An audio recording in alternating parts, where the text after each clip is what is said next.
సాంప్రదాయ చేతి వృత్తులు, హస్తకళాకారులకు ఆర్థికంగా చేయూతనిచ్చే ఉద్దేశంతో కేంద్ర ప్రభుత్వం అమలు చేస్తున్న పీఎం విశ్వకర్మ పథకానికి అపూర్వ స్పందన లభిస్తోంది.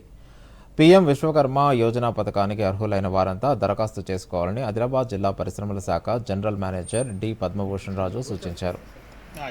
చేతికుల వృత్తులపై ఆధారపడి జీవిస్తున్న వారి సామర్థ్యాన్ని మెరుగుపరిచి ఉత్పత్తిదారులను పెంపొందించేందుకు కృషి చేస్తున్నట్లు వివరించారు.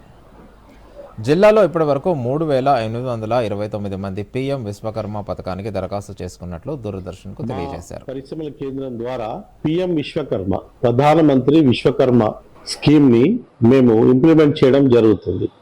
అందులో భాగంగా చేతి వృత్తులు చేసుకునే 18 చేతి వృత్తులు చేసుకునే వారికి మేము మొదట 1 లక్ష రూపాయలు లోన్ ఇస్తాము. దాని తర్వాత మంచిగా రెగ్యులర్గా పే చేస్తే 2 లక్షల రూపాయలు ఇస్తాము. అది కూడా 30 నెలల్లో కట్టాలి. ఇది 3 లక్షల రూపాయల స్కీమ్. దానికి చేతి వృత్తులు చేసుకునే వారందరూ కూడా వారి దగ్గరలోని సిఎస్సి కామన్ సర్వీస్ సెంటర్లో ఆన్లైన్ ద్వారా వారు అప్లై చేసుకోవాలి. అది అబోవ్ 18 ఇయర్స్ ఏజ్ ఉన్న వాళ్ళందరూ కూడా అర్హులే. అలాగే కుటుంబంలో ఒక వ్యక్తికి మాత్రమే ఇవ్వడం జరుగుతుంది. ఉద్యోగం చేస్తున్న వారు ఎవరైనా కుటుంబంలో ఉంటే వారు ఎలిజిబుల్ కారు. ఈ 2 కండిషన్స్.